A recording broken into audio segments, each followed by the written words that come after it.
Olha, a Janine é sócia da KPMG, ela tem sido responsável aí pelos trabalhos de implementação de FRS, e não só, imagino que não só nos clientes onde ela faz auditoria, mas também em consultoria, né? Fiquei sabendo agora que eu perguntei para ela, está numa empresa onde eu sou coordenadora do comitê de auditoria, então vai ser a forma que eu vou poder aproveitar dela, já porque eu não vou poder participar da reunião de hoje toda. Então eu vou deixar a Janine se apresentar, tá, Janine? Acho que é melhor você mesmo falar de Pode você, deixar. qual é a sua atuação e o que que você trouxe aí pra gente, que eu sei que a ideia era trazer caso prático do que a gente, né, o que que você tem encontrado e se deparado para que nos ajude, enquanto comitê de auditoria, saber quais são as questões principais que devam ser endereçadas. Então, muito obrigada por tudo. Obrigada, Lúcia. Primeiro, obrigada pelo convite. Obrigada por vocês terem aqui me recebido. É um fórum que eu já acompanho um pouquinho de longe pela Cris, né? Que é a sócia da KPMG, que também ajuda vocês aí na parceria. Eu sempre vejo a Cris aqui atuando muito, muito com vocês e através dela eu já sabia desse grupo e admiro muito vocês aqui por fazer desse fórum, compartilhar e fomentar aqui, promover, né, mulheres nos altos cargos aqui. Então, muito obrigada pelo convite. Eu vou, é lógico, falar aqui hoje, né, com uma convidada, mas fiquem à vontade aí para a gente conversar um pouco, trocar experiências, vocês também trazerem as impressões do dia a dia de vocês, o que vocês estão esperando com essa norma, né? O que vocês acham que vai mudar, o que não vai mudar. Mas antes disso, né, para a gente poder ter base para começar a discutir nas nossas ações do dia a dia, né, nas nossas empresas, eu queria trazer uma visão da norma, né, para colocar aqui talvez todo mundo um pouquinho na mesma página e a gente, a partir disso, a gente conseguir avançar um pouco mais aí, falar de situações específicas da norma, né? Monique, você pode passar, por favor?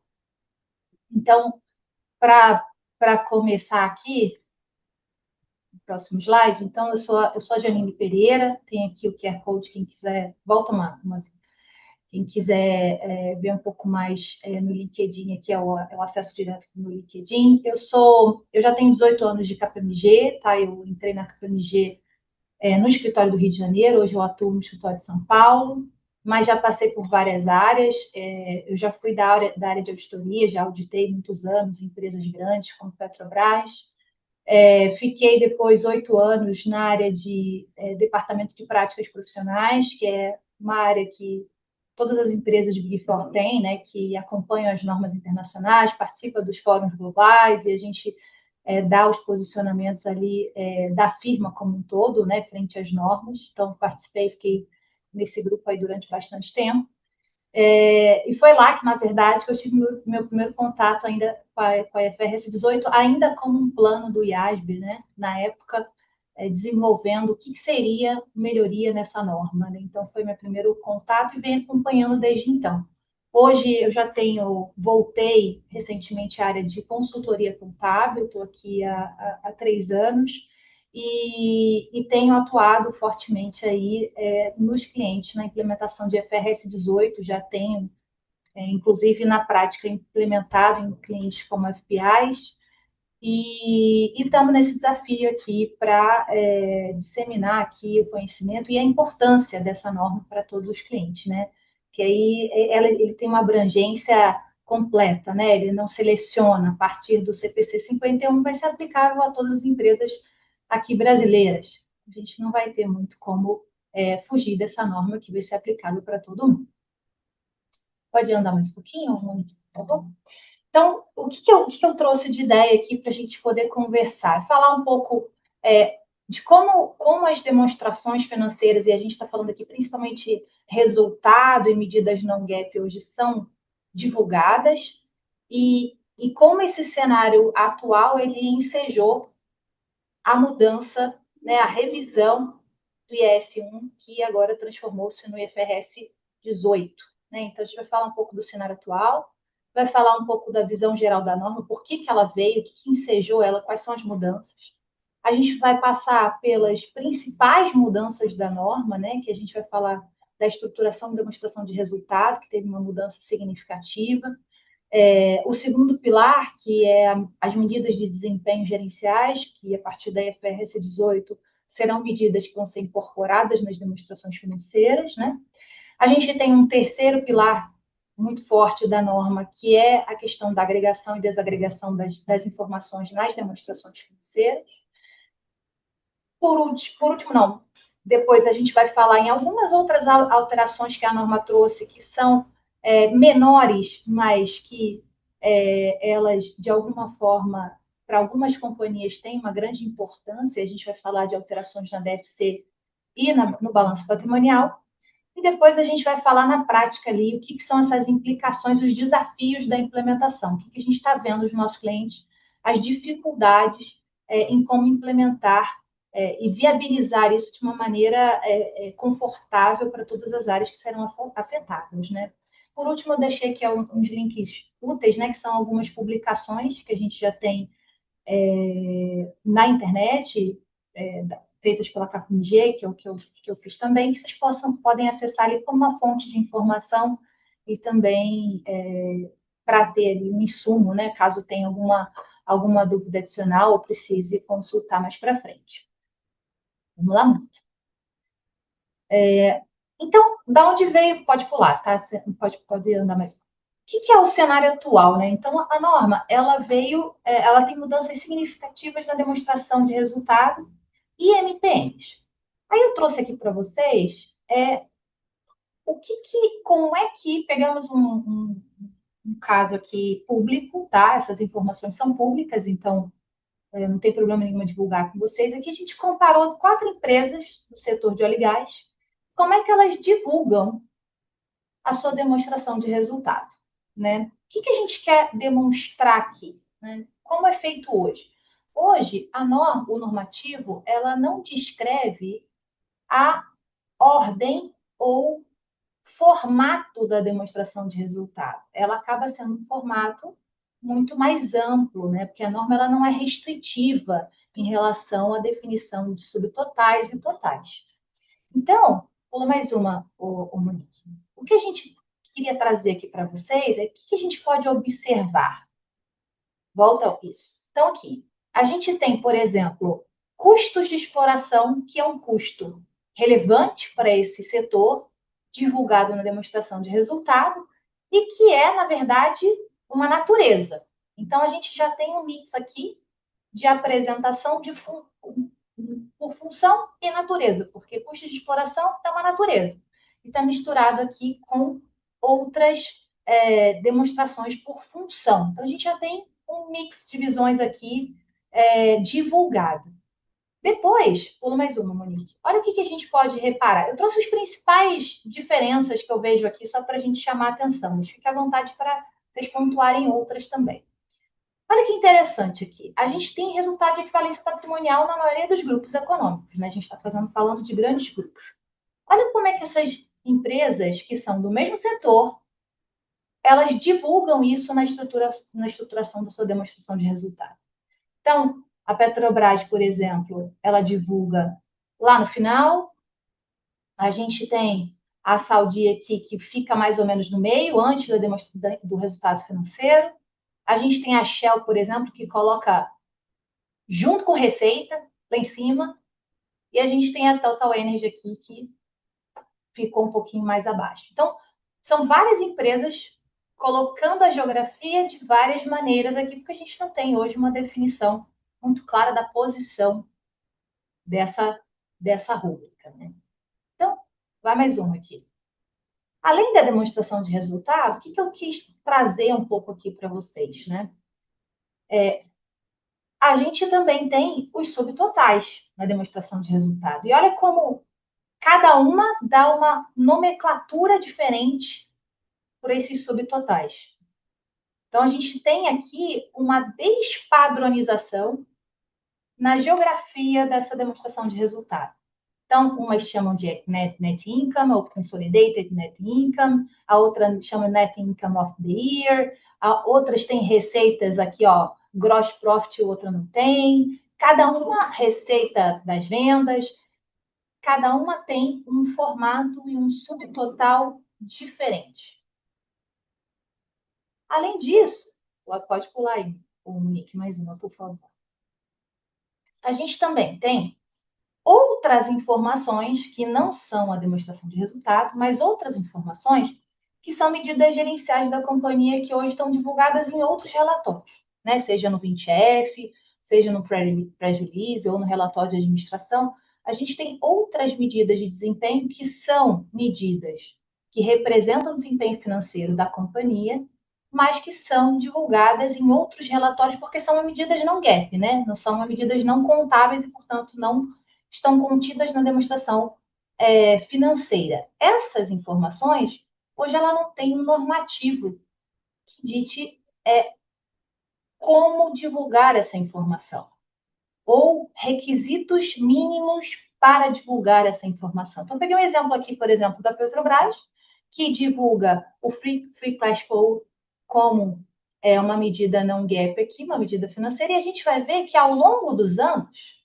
20, 21, 22 e 23, ela mudou essa equação nesse cálculo dessa medida gerencial e, a alguns momentos, ela explicou parcialmente, porque só falou, ó, o ano de 2021, por exemplo, eu não incluí aqui o resultado das investidas no meu cálculo do Free Cash Flow. Mas não explicou por quê. E depois, em 23, aí ela, 22 ela calcula 100, e em 23 ela volta a calcular com, desconsiderando, né, a aquisição de investidas. O que a gente quer dizer aqui?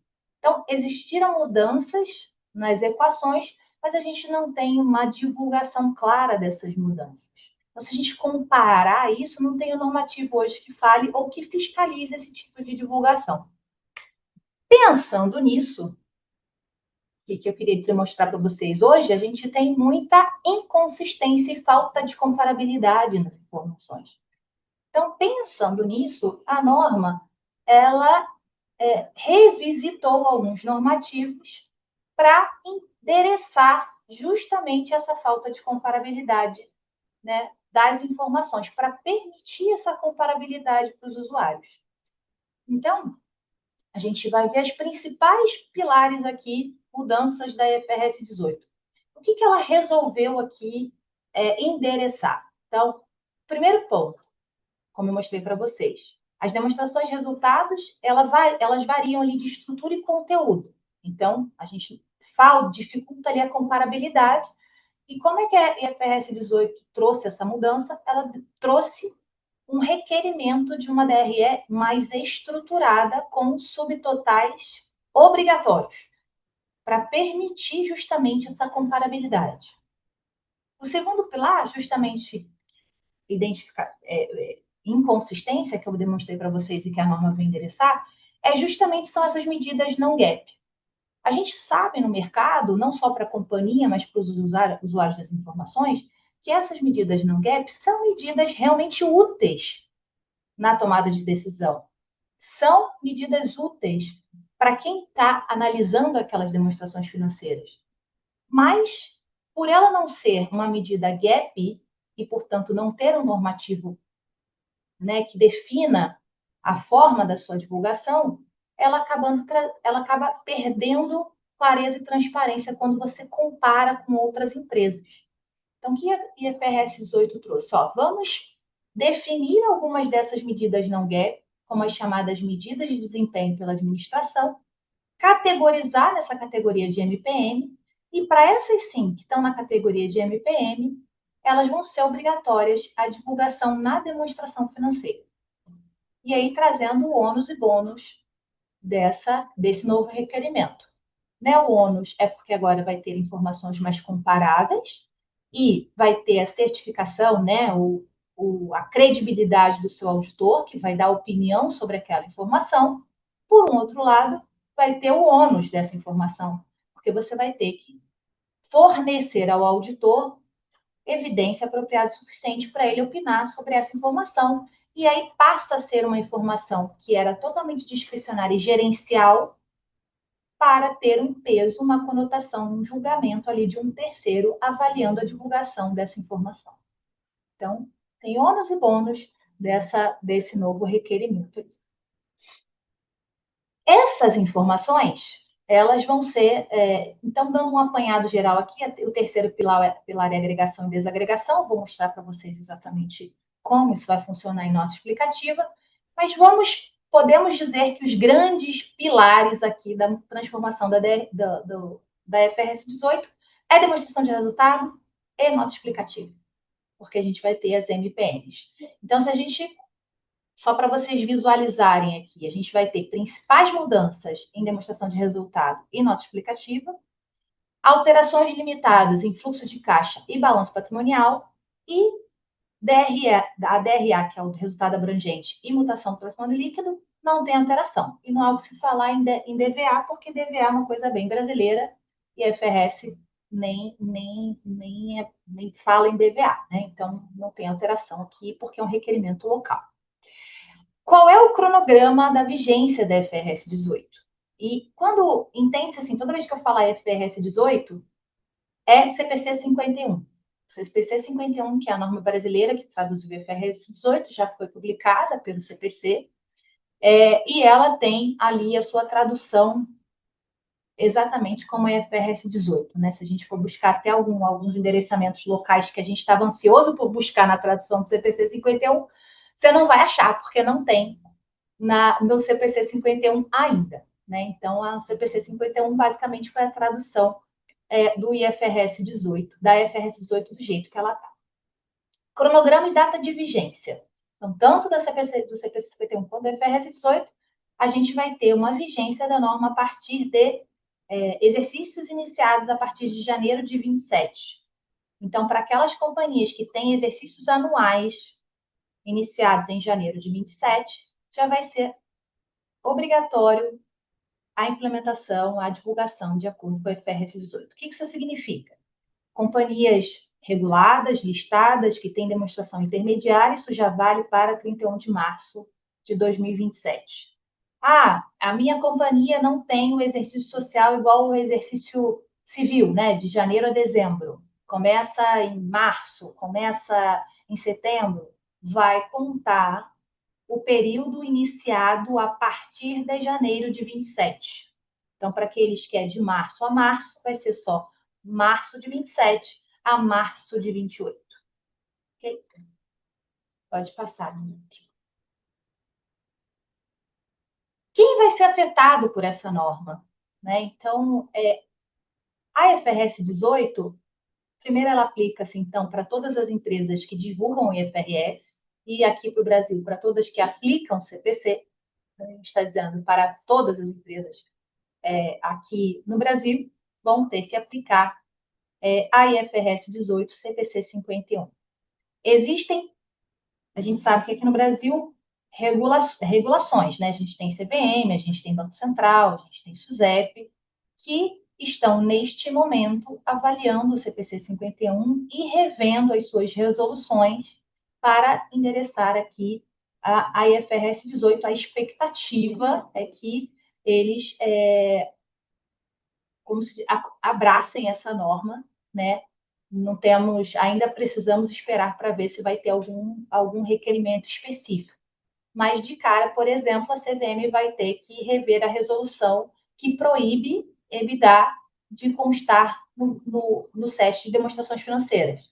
Porque ela já é um normativo que conflita diretamente com a FRS 18 e CPC 51. Então, isso a CVM já está tratando, a gente está esperando ali que ela se posicione dentro dos próximos meses aí, a gente espera. Quem vai ser impactado por essas normas, né? Por essa norma IFRS 18?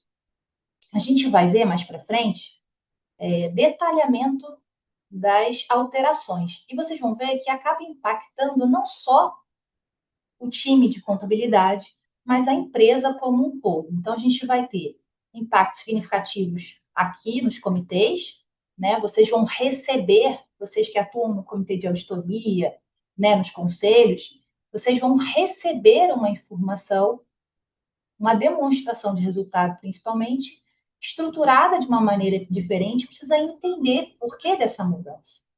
Né? Então, Outro aspecto que é importante é que classificações vão ser feitas na demonstração de resultado. E isso impacta não só a demonstração de resultado no final, divulgada, mas métricas que estejam atreladas a esses subtotais da demonstração de resultado. Então, por exemplo, a gente pode ter impactos na tesouraria quando a gente fala, se eu tenho cláusulas de covenants associados a resultados financeiros, por exemplo, né? A cálculos, a indicadores que levam em consideração o resultado operacional da companhia. O resultado da operação da companhia provavelmente vai mudar, porque a gente vai ter reclassificações na demonstração de resultado. Então, como é que vai impactar os indicadores de cláusulas de covenants? Imagina que quando a gente tem situações de cross default, né? Então, vai impactar também. Não só quando a gente fala de métricas de covenants, mas também na tesouraria, quando a gente, por exemplo, tem imagina empresas que têm muitas operações de derivativos. Os derivativos vão ter classificações específicas com a IFRS 18, vão ter mudanças significativas, que vão precisar ser analisadas por cada tipo de transação. Então, enseja assim que envolva a tesouraria para entender a natureza dessa transação, qual é o risco que está sendo coberto, a tentativa do risco, para poder definir a melhor classificação ali na demonstração de resultado. A gente vai ter impacto aqui em relações com investidores, imagina que as métricas que agora vão ser incorporadas na demonstração de resultado, na demonstração financeira, como métricas que representam o desempenho da companhia, ela vai precisar alinhar a expectativa de quem está recebendo essa informação, né? Ou também o que a gente tem visto muito nas companhias, que é o momento para as companhias reverem ou revisitarem a forma como elas mensuram o seu desempenho através dessas informações gerenciais. Né? Esse é o momento de revisitar isso, porque a partir de 27, todas as empresas vão divulgar essa métrica. Né? Então, imagina que empresas do mesmo setor, é inevitável que ocorra uma comparabilidade. Tentem fazer uma comparabilidade. Tentem entender por que o meu concorrente utiliza uma métrica que eu não utilizo. Então, é um momento interessante ali para conversa e para revisitar algumas métricas que são utilizadas pela companhia. Quando a gente fala de implementação de norma também, que a gente vai falar de mudança na estruturação da classificação, a gente volta na fonte da informação. Então, a gente vai ter mudança na estruturação de plano de contas, a gente vai ter mudança ali na consolidação, e tudo isso precisa, lógico, mudar o seu RP ou os seus sistemas satélites que utilizam desse dado ali para gerar os relatórios. Né? Então, a gente precisa reparametrizar esses sistemas para abarcar as mudanças de classificação da IFRS 18. A gente pode ter impactos em impostos e preços de transferências. Imagina que tem receitas hoje ou despesas que são classificadas no resultado financeiro e o resultado financeiro vai deixar de existir. Então, vão ter reclassificações para resultado operacional, para atividade de investimento, e como é que fica o impacto disso em termos de imposto e preço de transferência. Outro impacto relevante nos próprios relatórios financeiros das companhias, né? Uma coisa a gente fecha a contabilidade, faz o fechamento contábil, faz a elaboração da demonstração financeira, e o outro, a gente tem todo um FP&A, né? Um outro departamento que faz os relatórios financeiros gerenciais da companhia. Como é que essas informações elas vão transitar pós IFRS 18 para manter essa consistência nessas informações também. Deixa eu ver o chat aqui, alguém mandou, mas se vocês quiserem abrir o microfone, também pode ficar à vontade, tá? Você tem informação se o SAP Forrama está preparado para esta nova DRE? Então, os grandes fornecedores, tanto o SAP quanto o Oracle, eles foram, a gente desafiou eles antes da implementação da IFRS 18, se eles iam desenvolver um módulo específico para as companhias para a implementação da norma. O que eles chegaram à conclusão é que eles não desenvolveram nenhum módulo específico, e que o RP, do jeito que está, ele é suficiente para abarcar. O que vai precisar ser feito é um trabalho da companhia para reparametrizar as rotinas contábeis, tá? Então, o SAP está pronto para receber o FRS8, o Oracle e todos os outros RPs aqui. Não vai ter nenhum módulo específico, tá? Pode passar, Monique. Pode passar. Então, vamos exemplificar aqui. Eu não sei se todo mundo teve acesso, teve curiosidade. Essa vai ser a nova carinha da demonstração de resultado pós-IFRS 18. Então, vai ser esse aqui eu peguei um exemplo geral, tá? De uma companhia que não seja uma instituição financeira, que não seja uma real estate, aqui para empresas mais gerais aqui. Essa estrutura que vai ficar a demonstração de resultado pós IFRS 18. E aqui, fiquem à vontade, não sei se todo mundo já tinha tido contato com essa demonstração de resultado, mas o que a gente chama atenção aqui? Primeiro, olha o que está escrito aqui em roxo, né? A gente vai ter 3 novas categorias. Novas não, né? Mas estruturadas dessa forma. A gente vai ter categoria operacional, categoria de investimento e categoria de financiamento. Essa nomenclatura vai aparecer na demonstração de resultado? Não, não vai aparecer. Não vai estar escrito lá resultado total da categoria operacional, total da categoria investimento, não. Vai ter resultado do lucro operacional, vai ter resultado antes do financiamento e resultado antes do investimento, se tiver. Tá bom? Do investimento não, só do financiamento aqui, desculpa. Então, essa nomenclatura categoria operacional, investimento e financiamento em roxo não vai existir dessa forma na demonstração de resultado. Além disso, isso vai nortear a classificação, tá? Essas categorias é que vão ditar em receitas e despesas como é que elas devem ser classificadas na demonstração de resultado.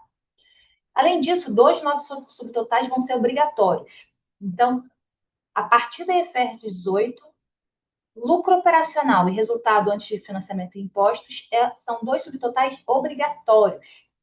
Lembra que eu mostrei para vocês lá a demonstração, lá no início, a demonstração de resultado da Petrobras, da Total Energies, e vocês viram que cada uma tinha um subtotal diferente? O que vai acontecer depois da IFRS 18 é que, obrigatoriamente, todas as companhias vão ter esse subtotal com esta nomenclatura, lucro operacional. Isso é realmente para permitir a comparabilidade entre as empresas. Então, todo mundo vai ter que ter esse subtotal aqui.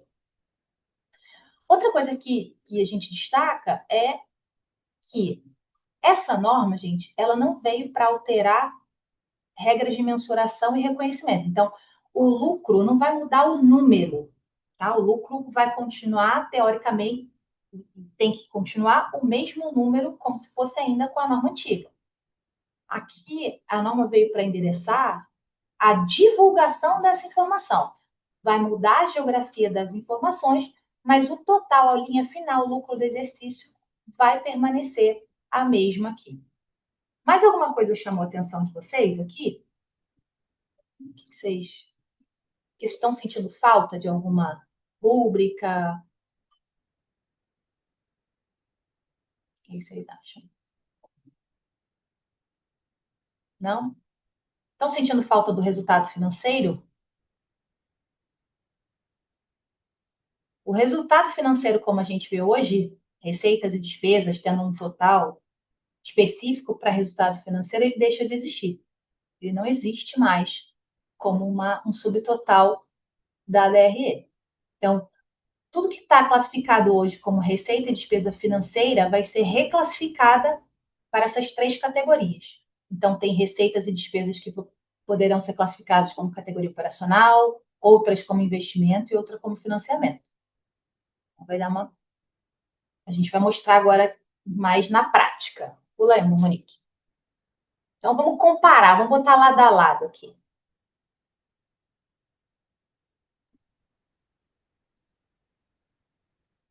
Ó, colocando lado a lado, acho que fica mais fácil, né? Então, a gente tem aqui à esquerda o resultado, como a gente vê hoje, apresentado, né, de acordo com a S1. Isso aqui é o mais costumeiro que a gente vê, também um pouco incitado aqui pela 6404, né, de algumas linhas obrigatórias, né, pela 6404. E aqui a gente vai ter a direita aplicando a IFRS 18. E olha como é que muda aqui os subtotais. Lembrando, o lucro no final no exercício aqui, os 45 mil permanecem o mesmo, mas a gente vai ter mudanças entre linhas aqui. Vamos demonstrar? Então, uma primeira mudança. Muda aí. Pode passar o slide, Monique. Olha que interessante. A gente vai ter todas essas aqui. Vamos passando uma a uma. Pula mais uma, Monique. Então, por exemplo, aqui, ó. A gente vai ter, hoje, por exemplo, a gente tem receitas. Imagina que eu sou uma entidade que vendo produto, mas eu tenho um imóvel que eu alugo para um terceiro, né? Eu tenho, sei lá, meu escritório, que eu alugo o prédio inteiro, um dos andares eu subloco esse andar. Não sei, estou dando exemplos aqui, mas imagina que minha atividade fim não é alugar imóveis, mas eu tenho na companhia receita de aluguel derivados de algumas propriedades para investimento que a companhia tem. Hoje, essa receita, ela fica classificada onde? Em outras receitas e despesas operacionais, certo? Com a IFRS 18, ela desce para a categoria de investimento. Então, vai ser uma receita de investimento por estar atrelado a um ativo que gera receita de forma independente. Ok? Então, esse é um exemplo aqui que a gente coloca. Segundo exemplo aqui. Pessoal, fica à vontade para vocês, meninas, fiquem à vontade para falar, tá bom? Se vocês quiserem. Um segundo exemplo aqui. Pode passar, Monique. A gente tem despesas líquidas de juros sobre passivos de benefícios a empregados.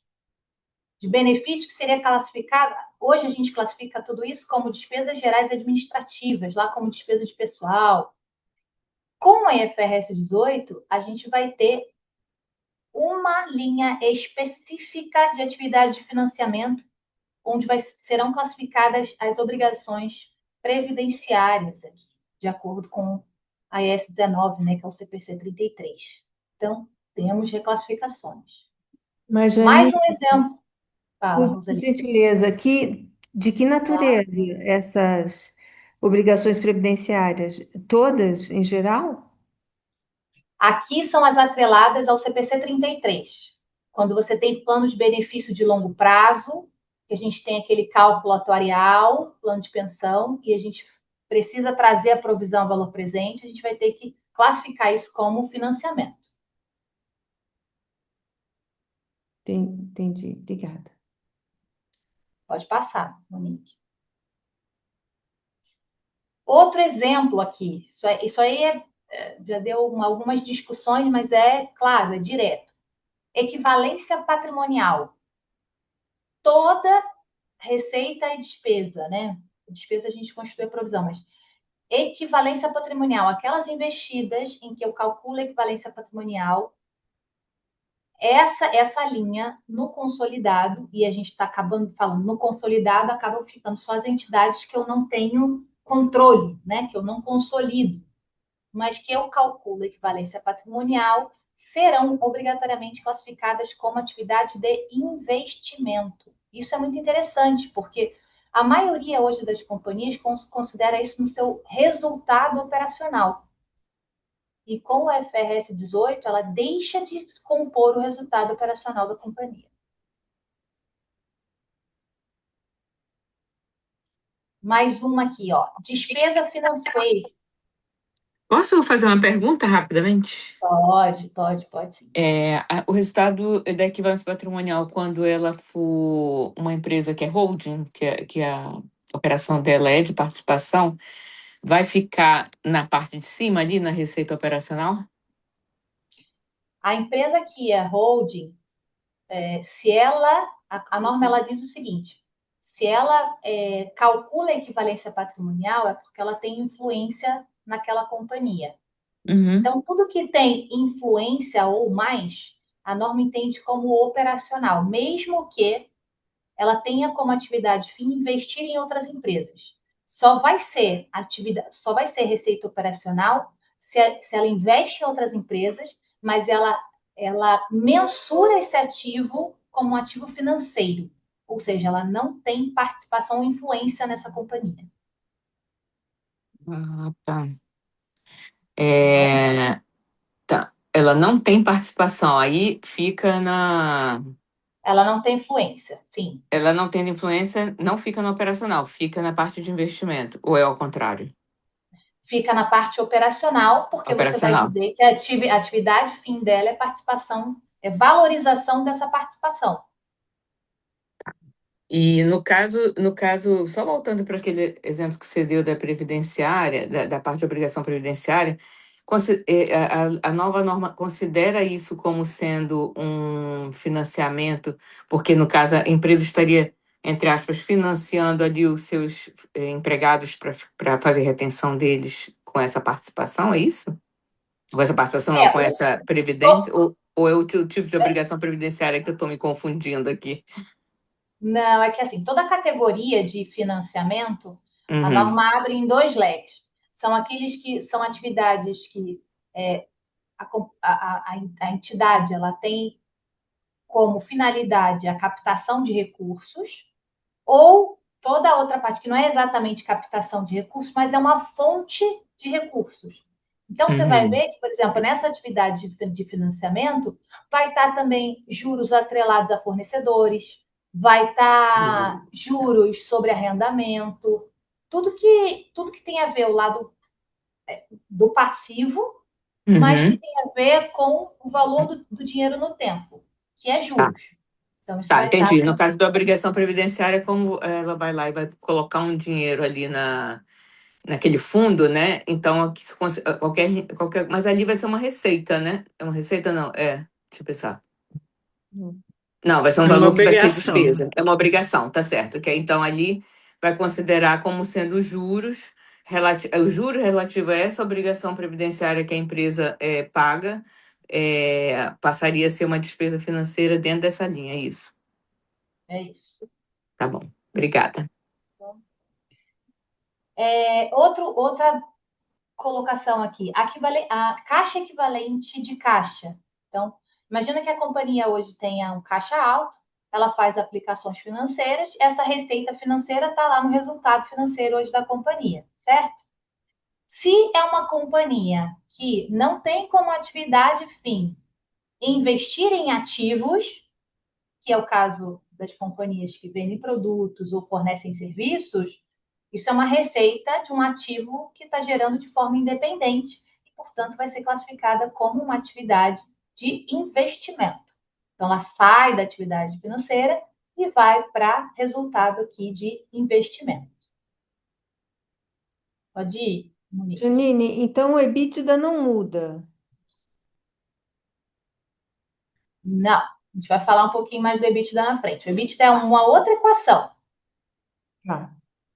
tá? Mas a gente já fala assim, quando a gente fala das medidas de desempenho.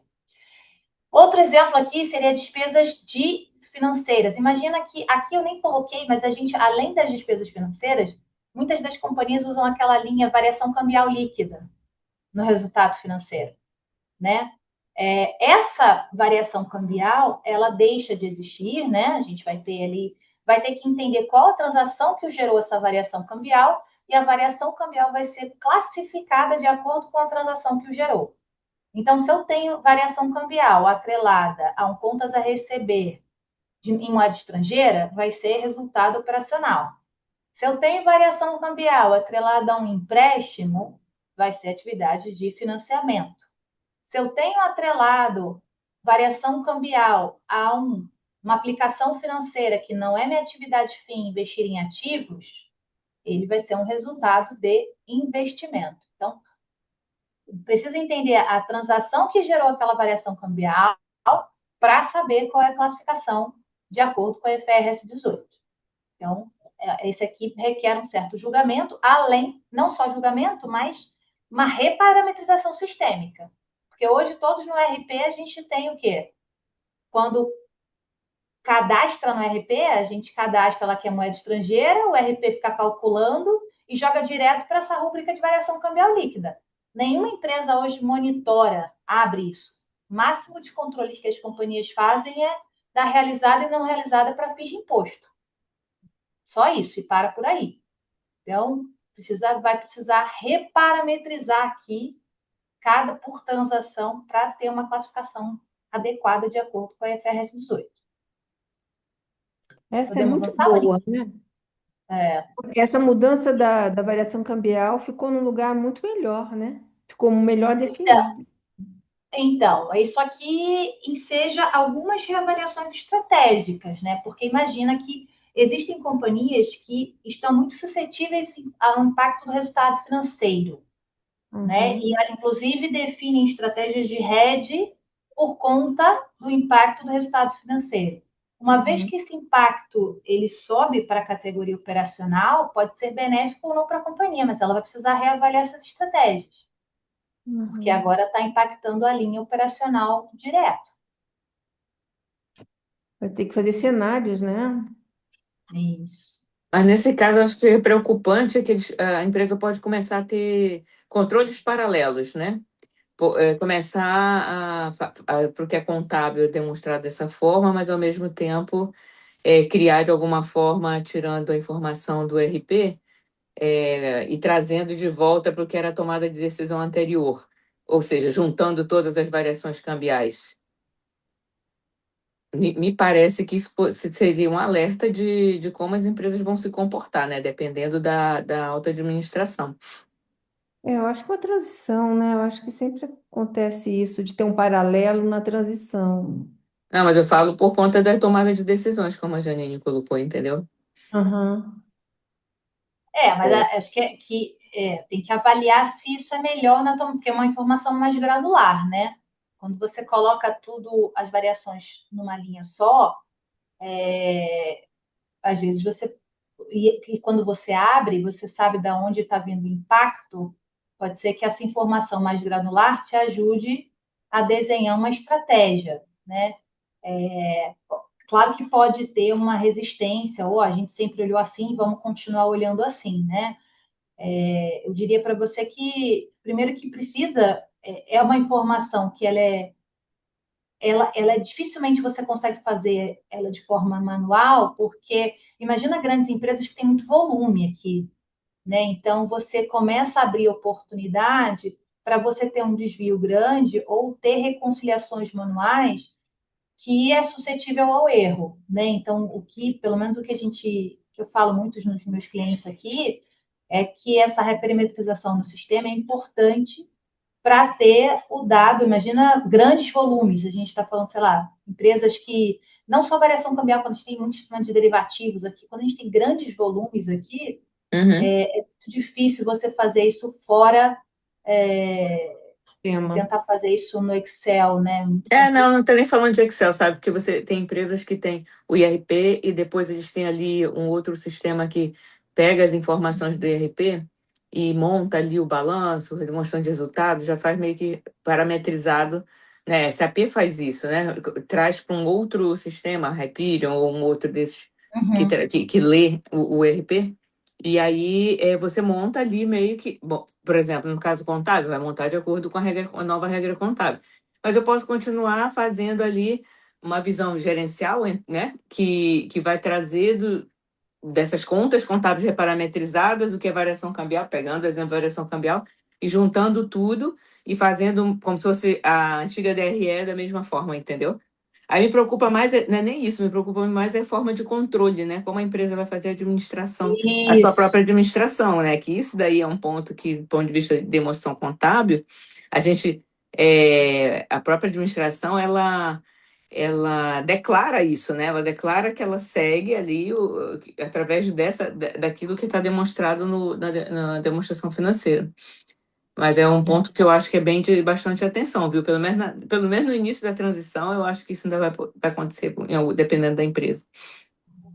Não, você tem total razão, Valência. Você até antecipou, porque eu botei lá na frente, tem um slide que eu coloco assim, o que seria uma implementação de alta complexidade, né? Situações que acabam gerando uma alta complexidade nas empresas. E você deu exatamente esse exemplo que eu coloquei na frente. Quando eu tenho vários relatórios de formatos diferentes que não seguem exatamente o IFRS, porque eu tenho ajustes, porque eu tenho formas de visualizar diferente, Uhum. gera uma complexidade ainda para a implementação, porque você vai ter É, que controlar e monitorar isso.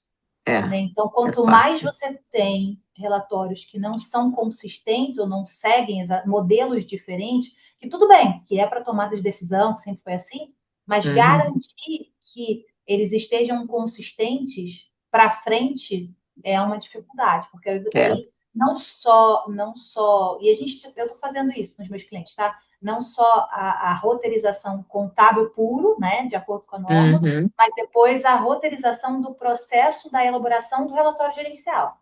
Uhum. Perfeito.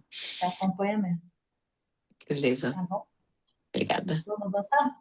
Nada. Já dei o exemplo aqui do empréstimo também, que vai para variação cambial, vai para financiamento. Então, se a gente pode andar mais um pouquinho. E isso, né? O que eu coloquei aquele exemplo para vocês, mas de uma empresa que tenha atividades não especificadas, que a norma fala, né? Que são atividades comerciais mais rotineiras, venda de produto, prestação de um serviço. A norma IFRS 18, ela trouxe duas atividades especificadas, que para essas e somente para essas, eu tenho uma categorização da classificação das receitas e despesas diferente. Então, se existe dentro do meu grupo econômico, eu consolido essa empresa, ou eu tenho participação numa empresa que ela tem como atividade fim investir em ativos, seja uma seguradora, seja uma empresa de real estate, né, que a gente está falando aqui de propriedade para investimento, ou entidades de investimento, que são aquelas que investem em outras companhias, as receitas e despesas derivadas dessas transações, elas obrigatoriamente são categorizadas como atividade operacional. Então, se eu tenho uma entidade de real estate, que a atividade fim dela é locação de imóveis e vendas de imóveis, a receita de locação não pode ser uma atividade de investimento, vai ser a atividade operacional dela, o resultado dela. Quando a gente olha individualmente, não é um problema, porque a gente já vê isso hoje em dia, né? Entidades com cada atividade específica, objeto social, você tem classificações. A complexidade vem quando você tem grandes grupos econômicos que consolidam essas atividades especificadas diferentes, porque na visão individual eu posso ter uma classificação e na visão de grupo eu posso ter outra classificação. Então, o controle dessas informações é muito importante para garantir a classificação correta nas visões, tanto individual quanto consolidada. Então, outra atividade especificada da norma a gente fala aqui quando as empresas fornecem financiamentos a clientes. Então, se é uma entidade que fornece financiamento a cliente, a receita de juros dela, é lógico que é uma receita operacional dela, né? Não vai ser uma receita de investimento. Então, empresas de arrendamento financeiro também têm receitas ali de arrendamento que precisam ser alocadas como resultado operacional. Então, essa avaliação é uma avaliação específica de cada companhia, vai precisar reavaliar e documentar para os auditores quais são as atividades principais da companhia. Então, esperem que os auditores vão solicitar isso das companhias, ter isso formalizado como uma política, qual é a sua atividade fim e o que você pauta para dizer que é a sua atividade fim por companhia, por entidade de reporting, né? Não vai ser e na visão consolidada, então vai ter essa documentação, porque é isso que vai dar ali o norte para a classificação entre as categorias operacional, financiamento e investimento. Além disso, pode passar, Monique, a gente tem algumas transações específicas da norma que vão ter áreas de julgamento e que vão precisar ser analisadas. Então, não é um depara simples de uma conta para outra, né? Já falei para vocês das variações cambiais. Então, variações cambiais não sai de uma conta e sai diretamente para outra, vai ter que entender qual é a transação que gerou. E não diferentemente disso, a gente também tem os contratos de derivativos e os contratos híbridos. Então, essas transações em específico vai depender da transação. Então, para o caso dos derivativos, a gente vai precisa identificar qual é a exposição de risco, como é que se eles são designados para o instrumento de hedge, dependendo se são ou não, qual é o risco que está associado, vai nortear a classificação dentre as categorias. Por isso que também não é um depara simples, e por isso que precisa essa avaliação ser documentado no processo, na roteirização contábil dessa transação. Contratos híbridos vai ser a mesma coisa. Então, se eu tenho um contrato híbrido que eu não separo o derivativo, ele é embutido, tem uma classificação. Se eu separo o derivativo do contrato host, né, que a gente fala do contrato hospedeiro, a gente também vai ter uma classificação diferente. Então, existem transações específicas que requerem julgamento e requerem uma documentação mais robusta por trás dela. Então, não vai ser um depara de um para determinadas transações. Para outras, sim, mas para algumas não vai ser tão claro assim. E nem para frente. Por isso que políticas contábeis vão precisar ser revistas, porque talvez o exercício do julgamento vai ter que ser feito a cada transação nova. Não vai ser uma parametrização simples no sistema. De fato, vai ter que ter associado um julgamento a cada transação que for fechada. Por isso que é um alinhamento com tesouraria, por isso que é um alinhamento. A gente precisa saber o efeito contábil antes de fechar aquela transação. Não dá para descobrir depois que o efeito contábil não foi aquele que a gente gostaria quando a gente fechou aquela transação. Né? Então, vamos para frente aqui. Então, essa aqui, fechando um pouco das demonstrações de resultado, a gente vai entrar nas tão benditas aqui MPMs, e a gente vai falar muito aqui do EBITDA, né? Então, só para dar uma visão geral aqui para vocês hoje, como existe, como estão. Janine, dá para a gente voltar só um pouquinho, só para Claro, entender. Os desculpa. contratos híbridos, se eles forem de longa duração, eles vão começar a ser contabilizados, por exemplo, em 2026, e aí em 2027 tem que mudar? Então, poderia ter que mudar, sim, a classificação dos juros que está associado a isso aí no resultado, né? Pode mudar, sim. Lembrando que, eu não sei se eu falei no início, mas a norma ela tem efeito comparativo. Então, vai ter que classificar 27 como o ano da adoção, mais os exercícios comparativos de 26 também, para efeitos de comparabilidade, no 7 de 2027. Então, vai ter que ter também o refazimento, não é refazimento, porque não quer dizer que a demonstração de 26 está errado, mas vai ter que ter uma reclassificação também nos comparativos. Aí pensa na empresa FPI, que tem 3 anos. Ela vai ter que fazer os 3 anos comparativos, 25, 26 e 27. Ô, Então, o Jani, trabalho começa agora, né? eu diria que 26 já devia estar sendo feito, né? É, Isso aí. Ô, Janine, só para aproveitar aí que a gente voltou, na parte que você falou ali por exemplo, contratos híbridos e tal, coisas que. Não, não foi do contrato híbrido, foi quando você falou por exemplo, uma empresa de real estate que considera como operacional sua receita, por ela ter isso aí como principal atividade. Mas se ela está debaixo de um grupo, e ela é consolidada no grupo. Quem vai dar o tom, ou melhor, a classificação? É a empresa do Rio State que vai ser trazida para o consolidado e que vai ser respeitado a parte individual dela somada a uma receita operacional, ou vai se ver o que é o objetivo daquela empresa que consolida, quer dizer, qual é a atividade daquela empresa que consolida, e aí vai ter um depara dessas empresas que estão embaixo, que são consolidadas, para se adequar à empresa que está consolidando. Eu fiquei com dúvida nisso. Você pode ter visões diferentes no nível individual e no nível do grupo. Então, imagina, vou dar um exemplo aqui. Imagina, por exemplo, que você tenha entidades hoje que emprestam dinheiro uma para outra ou que aluguem ativos uma para outra. Individualmente, você vai ter ali, na visão individual da companhia, ela é Uhum. uma empresa que concede créditos ou que tem receita de ativos.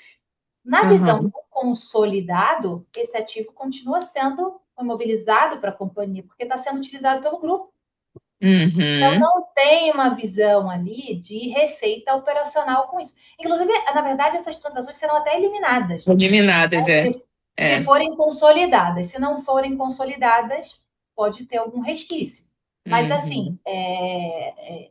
o que a gente Na pode ter equivalência. resquício o que a gente pode ter resquício é um juros, uma variação cambial associada a Uhum. isso, Uhum. porque você não elimina, né? Então, pode ter, sim, um resquício ali na eliminação que você vai ter que tentar classificar essa receita e essa despesa.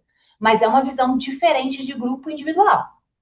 Então, no caso, para as empresas que não têm, que não são controladas e são coligadas, por exemplo, vai ter que ter essa atenção em transações que tenham entre si para verificar o que teria que ser reclassificado para ter uma visão no consolidado que é diferente, que na verdade é uma visão da empresa que está consolidando e não da empresa individual que classificou com algo operacional, por exemplo. É isso, né? Isso. Aí imagina o trabalho do time de consolidação, porque vai ter que se atentar a isso, Pois e é ter disso essa que eu estou pensando. classificação. É. Não vai ser só eliminação, vai ter reclassificação também. É isso aí. Beleza, obrigada. E aí a gente vai falar agora das MPMs. Então, na mesma lógica que eu estava falando da demonstração de resultado, aqui é só uma visão de hoje, né? Como é que se comportam as non-gap measures ali, que são métricas que representam o desempenho da companhia, que são divulgadas em outros relatórios, tão importantes talvez quanto a demonstração financeira para quem recebe, tem gente que dá uma importância grande para essa informação, mas que são informações que não têm um normativo tão bem regulamentado como as informações GAP. Né? Então, a gente tem grandes reguladores internacionais, a gente está falando aqui da SEC, do ESMA, aqui, que recebem, só uma posição das empresas no mundo, globalmente aqui. Né? Então, são medidas não GAP, que pela SEC chamada de não GAP e pelo ESMA, né, na Europa chamadas de APMs, englobam um grupo abrangente de métricas que representam como a companhia vê seu desenvolvimento. Existem algumas regulações mínimas em algumas jurisdições, por exemplo, aqui a CVM diz que a EBITDA não deve ser incluída na demonstração de resultado, mas tentou dizer um pouquinho como é que calcula o EBITDA, mas não tem muita fiscalização em cima disso, vamos dizer assim, né? Então, existe ainda algum tipo de regulação, pouco, mas não existe uma comparabilidade, uma transparência nessas informações. Ainda é uma informação muito discricionária aqui, né? E para volumetria, que só para a gente entender quais são as principais métricas, é lógico que a gente tem no top aqui também o EBITDA ajustado, né, como uma métrica muito relevante aqui para as companhias, né? Dívida líquida também, como uma métrica importante. Então, são métricas que hoje a gente vê muito difundidas no mercado e usualmente utilizadas, né?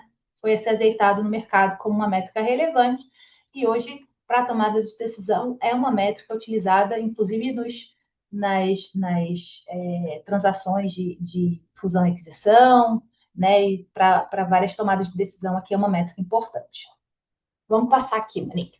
Então, de cara, a gente vai precisar, de acordo com a norma IFRS 18, fazer um inventário de todas as métricas, né, todos os relatórios publicados pela companhia, e entender qual delas classificam-se como MPMs, que são medidas de desempenho da administração. Só essas serão incorporadas à demonstração financeira. Todas as outras permanecerão sendo divulgadas do jeito que elas são, sem normativo, sem nada, tá bom?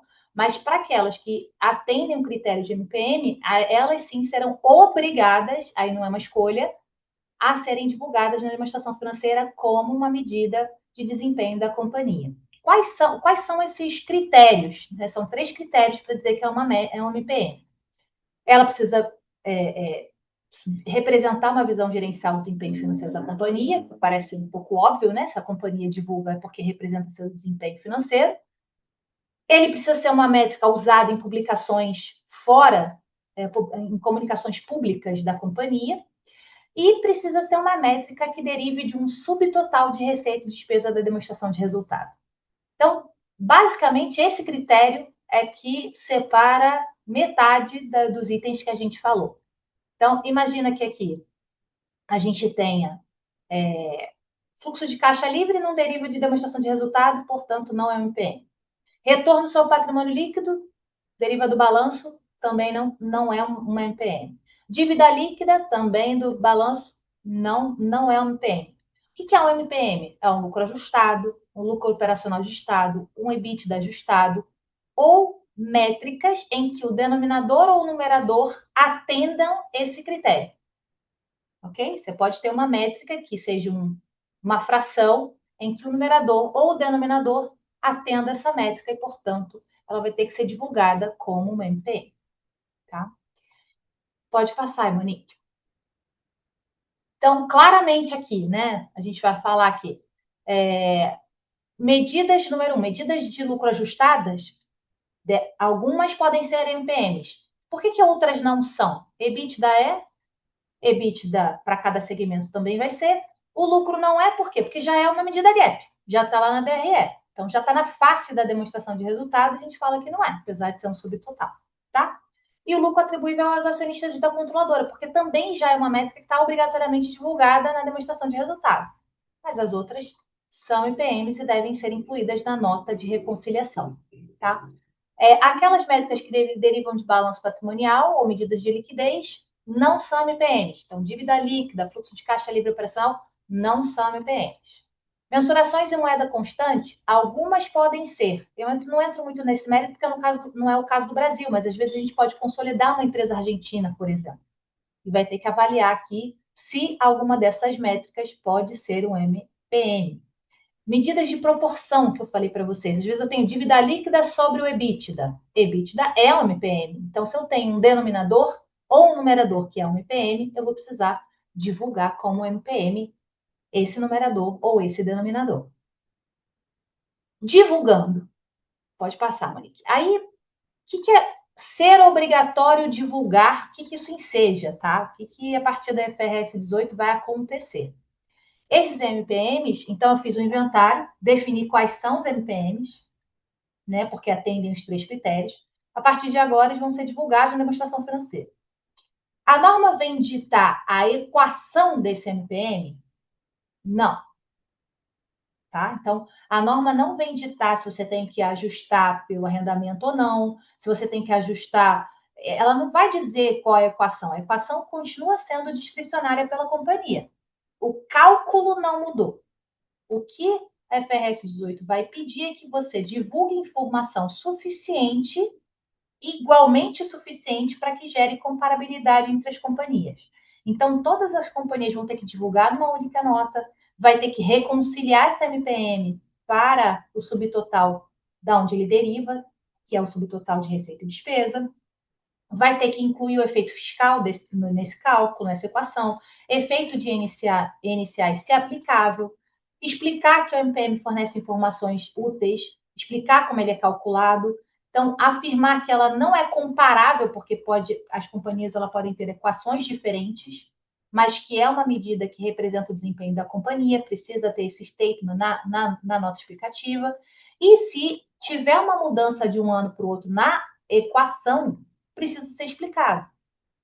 Então, se no ano eu calculei o EBITDA, incluí e desconsiderei arrendamento, no ano seguinte eu considerei o arrendamento, eu preciso explicar que teve essa mudança e por que eu mudei.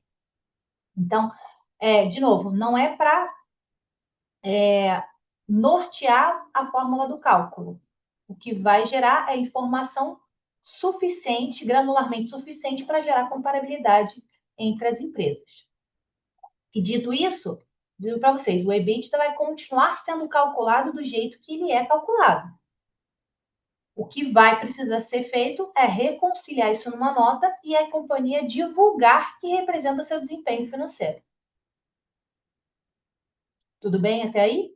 Aí vocês vão falar assim para mim, mas, Janine, eu espero, e eu também espero, que tenha um burburinho no setor. Porque imagina que você vai divulgar essa informação e vai ser auditada pelos auditores. Primeiro vai ter um nível de julgamento dos auditores dessa informação. Um ano você ajusta uma transação que não é usual. No outro ano você ajusta essa mesma transação que você disse que era extraordinária, mas nos parece recorrente. Eu imagino que o auditor venha com algum tipo de julgamento crítico em relação àquela equação. Mas a norma não dita a equação. Tá? Então, esse é o primeiro ponto que eu destaco aqui para vocês. E o que eu tenho visto é uma movimentação de alguns mercados, de alguns setores específicos, energia, alguns setores que são muito unidos nesse sentido, de tentar padronizar essas métricas e divulgar, para não gerar nenhum tipo de burburinho ou ruído entre concorrentes. Então, mas isso é um movimento do setor, um movimento de mercado, ele não tem a ver com o normativo. Tá ok? Pode falar, Alessandra. Uma dúvida, Juninho. A gente estava falando de EBITDA, né? Que eu acho que é a mais trivial aí. Sim. Mas muitas empresas, principalmente de varejo, divulgam EBITDA e o famoso EBITDA ex-IFRS 16. Uhum. Que é vamos dizer, entre aspas, né? Você volta e fala contra uma própria norma do IFRS. Como que vai ficar isso no IFRS 18? Você vai poder colocar essa medida como uma medida non-GAAP também? Um MPM? Então, pelo critério da norma, sim, porque o critério da norma ela fala, é uma medida não gap, uma medida gerencial, que você entende que representa o seu desempenho e você publica para o mercado porque você acha que é uma informação importante. Deriva Uhum, de uma receita e despesa, porque você parte do lucro líquido ali e volta, né? uhum, O lucro antes dos impostos. Então, assim, ela atende os critérios. Agora, se vai ser aceito pelo mercado, ou se faz sentido, de novo, a normativa não trouxe, não vai direcionar a equação. Porque que a norma entendeu? É que essas medidas não gap, ela de alguma maneira, elas são importantes para a tomada de decisão. São informações úteis que hoje no mercado, inclusive quando a empresa divulga a demonstração financeira, fica um monte de analista de mercado fazendo ajustes com base na pouca uhum, informação que uhum, tem para tomada de decisão. O que a norma tentou endereçar e não endereçou por completo, ela queria de alguma forma gerar comparabilidade. Ela ficou na metade do caminho, porque ela só decidiu por alguns MPMs, não todos, e falou: ó, só divulga as informações mais completas, mas eu não vou ditar a equação. Então, o que vai ter hoje, acho que vai ter a partir da IFRS 18, vai ter um nível de detalhamento maior na divulgação. Porque hoje em dia, às vezes, você calcula o EBITDA, só dá um número final, o cálculo ali, você não explica que num dia você uhum, considerou arrendamento, no outro você considerou, sei lá, uhum, aquele que foi muito no mercado, aquela exclusão na base de PIS e COFINS, que foi um grande marco também para a gente. Outro dia, uhum, cada hora uhum, é uma transação, ele vai dar mais explicação do que você está ajustando para permitir que as companhias, que o analista, que quem recebe a informação, o usuário daquela informação, possa ter mais base para fazer suas análises, né? Com base numa informação que está sendo auditada, porque aí o auditor está auditando. Agora, se você me perguntar assim, Janine, qual vai ser o nível de criticidade do auditor em relação a essas informações? E aí ainda precisa esperar um pouco. Primeiro porque a gente ainda não tem o IBRACON, que é a norma o comitê dos auditores se pronunciando em relação a que tipo de procedimentos que os auditores vão fazer para auditar essa informação. E, além disso, a gente também tem uma visão de auditor que tem seu julgamento profissional. Cada um tem o seu. Então, eu acho que ainda a gente vai ter muitas cenas dos próximos capítulos para avaliar isso aí. Ainda não tenho profundidade, porque eu não tenho narrativa para dizer se alguns vão ser mais criteriosos, outros menos criteriosos. Ainda não sei. Mas o que eu espero também é uma posição da própria CVM em relação a isso, né? Porque como ela tem hoje uma resolução que proíbe o EBITDA, ela vai ter que, de alguma forma, se posicionar ou menos revogar essa resolução, porque hoje é conflituosa. Né? O que Então, a CVM permite, toda vez que você menciona o EBITDA, você tem que fazer a explicação do EBITDA, né? Você não pode na demonstração financeira, mas em relatório você pode, desde que você demonstre o cálculo a partir de dados, que é mesmo até o racional, né? A partir de dados que estejam disponibilizados nas DFs. Mas vamos ver então, que eu acho que vai ser interessante essa abordagem até o EBITDA, né? Porque hoje a gente vê muito esse termo, né? EBITDA ex-IFRS 16, e no final vai ser um EBITDA e cada um vai escolher o que está naquele seu EBITDA, desde que diga o que está, né? é isso aí. É isso aí. Obrigada.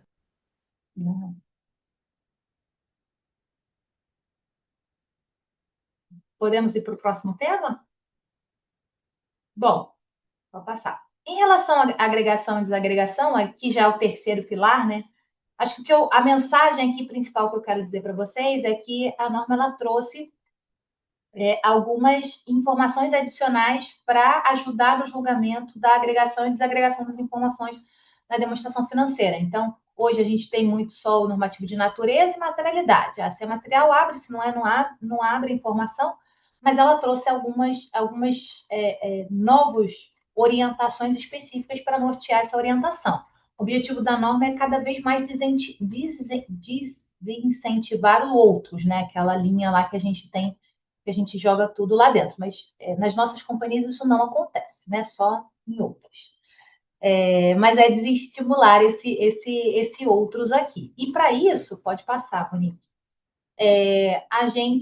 a norma ela acabou permitindo, e eu vou falar um pouco mais aqui do conflito com a 6404, em relação à apresentação da desagregação das receitas e despesas operacionais. Então, como é que funciona hoje? Né? Vou recapitular aqui. As IFRS, que são as normas internacionais, sempre permitiram apresentação por natureza ou por função. Então, se a gente for olhar lá o CPC 26 do jeito que ele está escrito, ele começa a dizer, a DRE pode ser apresentada as despesas por natureza e função, aí bota, por natureza, se permitido legalmente. Aí a gente cai na 6404, e a 6404 obriga por função. Né? Então, esse é o que aconteceu um pouco no Brasil aqui, apesar da norma internacional, entender que a natureza é a melhor informação. Que se a DRE já fosse aberta por natureza, não precisaria nem nota explicativa para explicar. Bastaria o quadro da demonstração de resultado. Que ela entende que a natureza é o nível de granularidade mais melhor para leitura da demonstração de resultado. Aqui no Brasil, a gente teve o impeditivo da legislação. Então, 6404, obrigatoriamente por função. O que aconteceu? E a 6404 a gente tem há muitos anos lá, desde 76, mas teve alteração com a 11638. Depois disso, aconteceram outros normativos. A gente teve a FRS 9, a gente teve a FRS 15.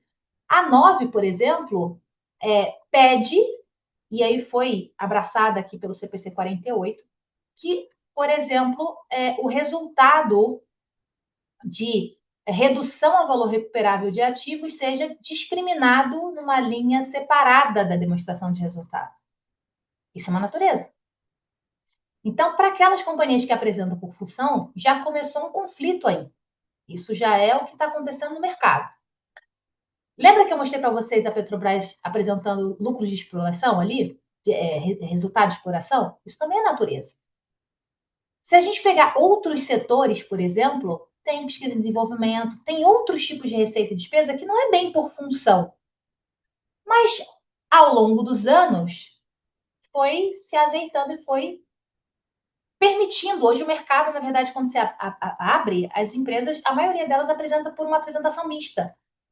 Querem continuar seguindo a 6404 por função, porque foi o que gerou, mas acabaram embarcando algumas naturezas ali dentro, porque eram importantes para o usuário da informação. E ficou meio bagunçado o mercado. O mercado está.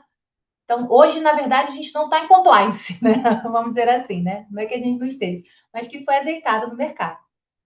A IFRS 18, ela traz o que a gente precisava, que é esse compliance, porque ela permite função, natureza e mista, que é uma apresentação dos dois.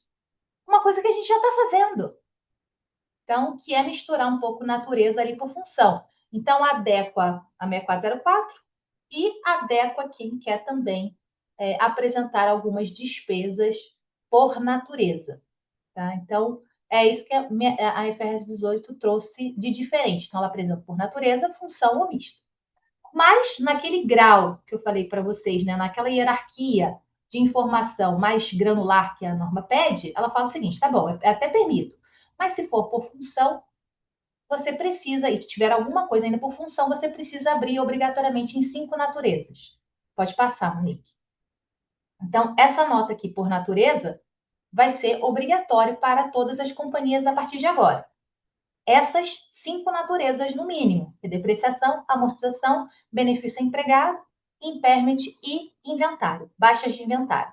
Então, essas naturezas serão obrigatórias, as mínimas obrigatórias, podem ter mais, tá? Mais colunas. Mas essas serão as mínimas obrigatórias, então todas as companhias vão ter que abrir pelo menos essas 5 naturezas. Então, quando a gente vê na implementação, que eu falo um pouco com meus clientes, é que não vai dar mais para fazer aquela conta de chegada, né? Lembra, a gente abria quais naturezas você tem informação? Ah, eu tenho depreciação, tenho pessoal, aí boto mais 5, depois eu boto assim, o que está como custo e o que como está como despesa é a nota que as companhias fazem hoje. Como obrigatoriamente vão ter que ter essas 5, a gente vai ter que ter um outro fluxo de informação para permitir que a gente divulgue pelo menos esses 5. Então, do jeito que está hoje, a gente vai ter que rever um pouco o contexto da nota explicativa. E não dá só para fazer na nota, né?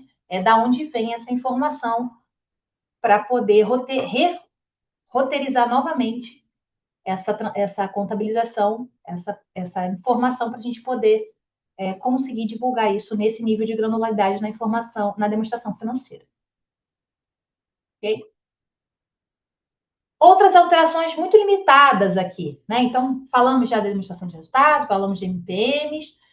A gente vai ter 2 alterações limitadas, parecem muito simples, mas eu vou falar para vocês que eu tenho um cliente grande que falou que isso aí para ele vai alterar, impactar o fluxo operacional dele em bilhões. Olha que parece simples para alguns, mas nem para todos, né? A gente vai ter que entender essas mudanças. Então, se eu tenho um novo subtotal na demonstração de resultado, que é o lucro operacional, ele vai ser o ponto de partida deve ser pelo método indireto. Então, muda o ponto de partida, que hoje algumas companhias usam lucro líquido ou o lucro antes dos impostos. Vai mudar, então, vai mudar a estrutura da demonstração de fluxo de caixa. Atentem-se para isso. Além disso, hoje, a norma, o CPC 03, que é o IAS 7, que fala sobre demonstração de fluxo de caixa, ela permite uma escolha de política contábil para juros e dividendos pagos e recebidos. Então, para aquilo que é pago, ela permite a escolha de você classificar isso como financiamento ou operacional, e para o que é recebido como investimento ou operacional na demonstração de fluxo de caixa. Depois da IFRS 18, essa escolha de política contábil não pode mais. Então, tudo que é pago vai ter que ficar como atividade de financiamento e tudo que é recebido como investimento, juros e dividendos. Então, pode ser bom e era uma escolha, né? Mas agora tudo vai descer de linha, nada mais vai ser operacional. Então, para aquelas companhias que tinham algum resultado positivo, que escolhia colocar no operacional para melhorar o seu fluxo operacional, não vai ter mais essa permissão. Então, pode ser que o fluxo operacional, o total do fluxo operacional das companhias mude por conta dessa classificação. É importante avisar quem vai receber essa informação. Estou avisando vocês, porque vocês vão receber essa informação alterada. Ok? Balanço. Balanço, a gente vai ter, volta um pouquinho, balanço, o ágil, que é aquele que é reclassificado quando eu consolido as informações, e eu reclassifico o ágil para ativos intangíveis, agora ele não fica mais na linha de ativos intangíveis, ele vai ter uma linha separada já na face do balanço patrimonial. Tá? Então, para aquelas companhias que eu consolido, na demonstração consolidada. Ok? Pode passar, Monique? Aqui eu quis trazer para vocês um exemplo de uma empresa que, na verdade, ela não adotou de forma antecipada o IFRS 18. Eu não consegui achar uma que tenha adotado de forma antecipada. No Brasil não é permitido, lá fora é, mas eu ainda não consegui achar. O benchmark que a gente tem, algumas companhias já começaram a divulgar os impactos, né? Então, para aquelas normas que estão vigentes nos próximos anos, o CPC 23 pede para você já divulgar possíveis impactos daquela norma, né?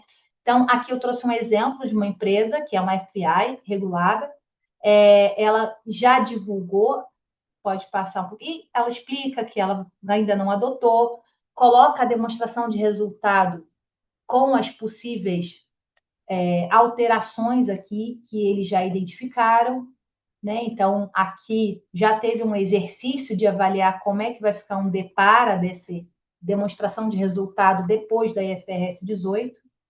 E ela explica cada ajuste, porquê de cada ajuste, né? De acordo com a IFRS 18.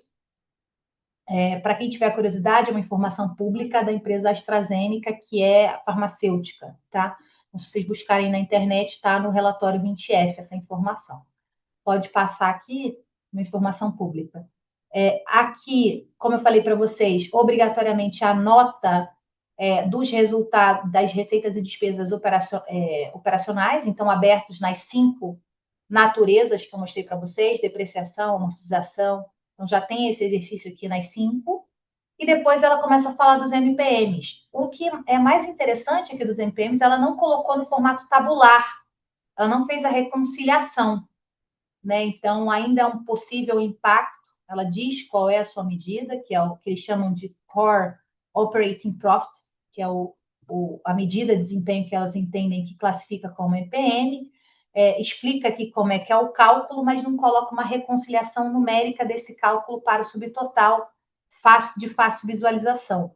Né? Então, como ainda não é totalmente aplicável, né? O que eu até discuti no Comitê Global é que a gente entendeu que a SEC não foi ainda em cima para olhar, até porque a SEC não tem muito interesse, tá, gente? Isso aqui é só obrigadas para FPAs porque são obrigadas a seguir FRS. Mas o SGAP está longe de estar alinhado com a FRS nesse sentido, tá? A FRS 18. O SGAP tem regulamentos próprios de divulgação da DRE e nos parece que vai ficar ainda um pouquinho mais distante da FRS 18. Tá? Então, a SEC não está olhando muito para isso aí. Pode passar, Monique? E a gente vai falar um pouquinho mais dos desafios aqui, para terminar. Falando tudo que a gente falou até agora, né? Pensando nas empresas que vocês atuam, né? Quais são as características das empresas que aumentam a complexidade quando a gente fala para a adoção dessa norma? Então, algumas coisas que eu destaquei aqui. Quando a gente for fazer um diagnóstico, assim, um panorama das empresas para avaliar possíveis esforços, avaliem, por exemplo, se eu tenho múltiplas atividades principais, se eu tenho várias entidades com atividades especificadas diferentes, isso vai, com certeza, aumentar meu grau de complexidade ali na implementação da nova norma.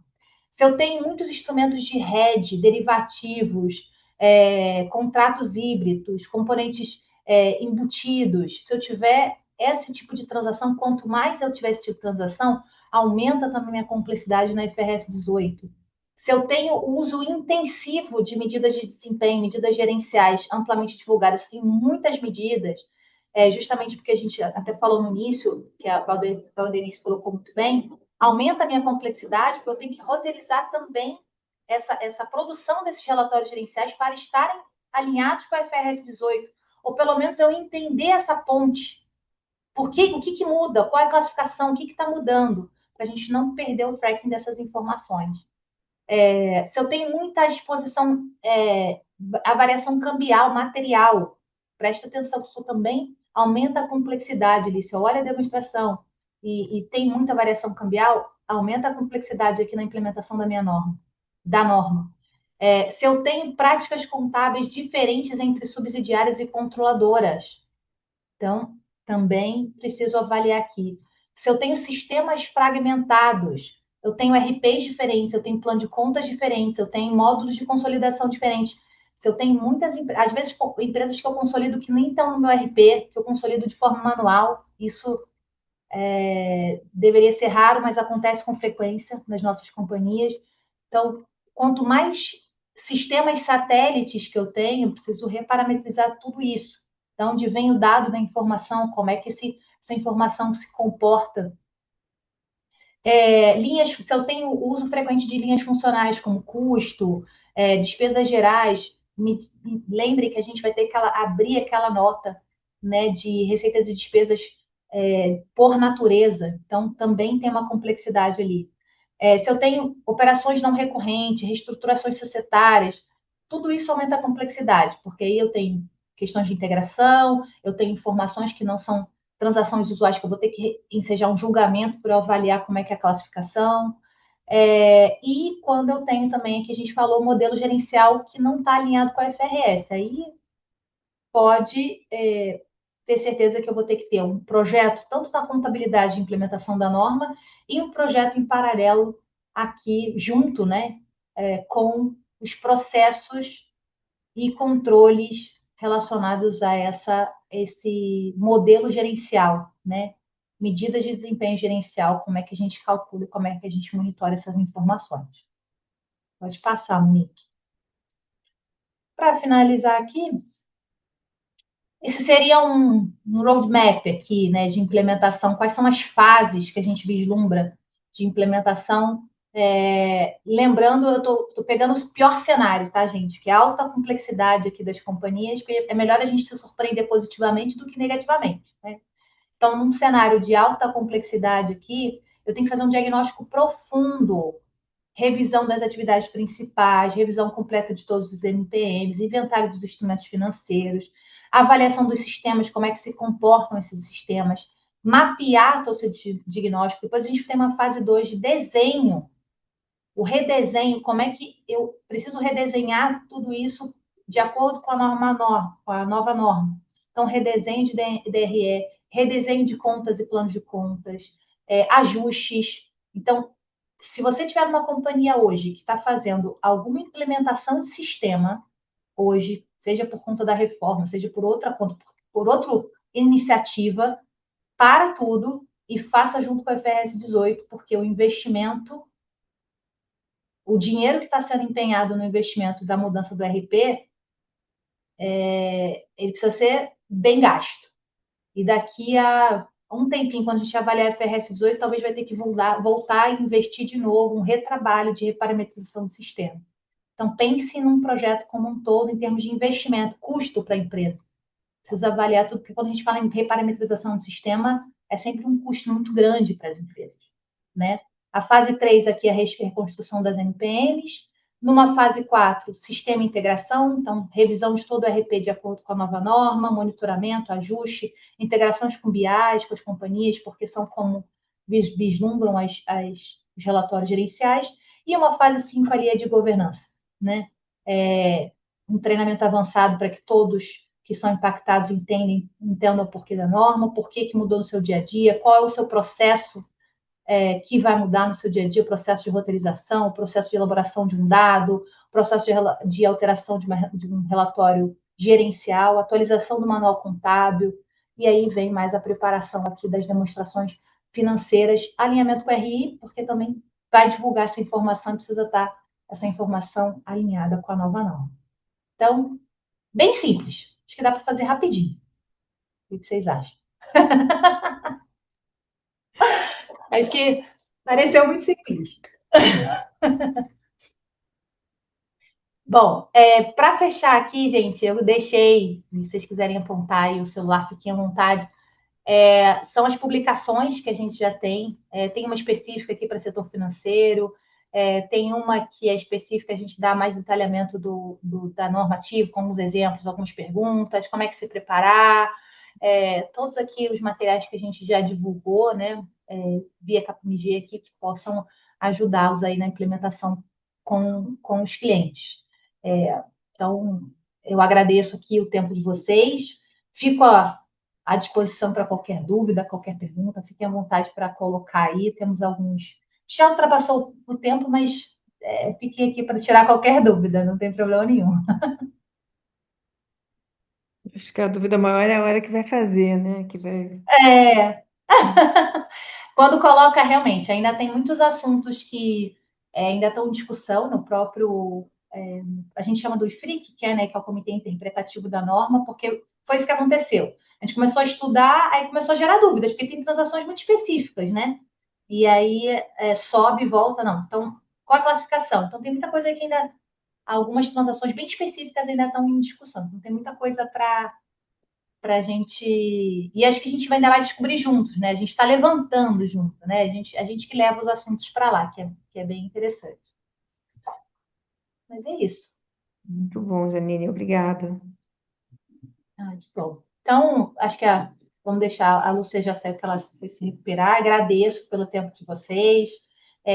Meu contato está lá no LinkedIn, mas quem não conseguiu tem meu e-mail também. Fica à vontade se vocês quiserem tirar alguma dúvida, perguntar, fazer algum contato, fiquem à vontade. Espero que tenha ajudado a vocês a pelo menos questionar ali as companhias, né, onde vocês atuam, pelo menos ter uns principais highlights aqui, acho que é importante para a gente começar a incitar e colocar a importância, né? Acho que esse é um tema que algumas empresas ainda estão subestimando, acham que não tem muita mudança, talvez não é uma mudança difícil, mas é uma mudança custosa, porque seja mudança de dados, informações, plano de contas, que são coisas muito trabalhosas, né? Então, acho que é importante a gente tomar mesmo, né, consciência da importância e poder conscientizar os outros e poder cobrar os outros, né, também a se planejarem em relação à implementação da norma. Mas agradeço novamente e é isso. A Boa gente que noite. agradece, né? A gente que agradece a Janine, tua muito disponibilidade. obrigada pela disponibilidade, pela apresentação. Eu já tinha mandado para elas aquela apresentação prévia que você tinha me mandado, mas eu vou reencaminhar de novo e os seus contatos, e o seu contato também, caso alguém tenha alguma dúvida, alguma coisa, mas agradecendo novamente, foi ótimo. Que bom. Obrigada, gente. Boa Excelente, noite. obrigada. Boa noite. Boa noite. Muito obrigada, boa noite. Tchau. Tchau, tchau.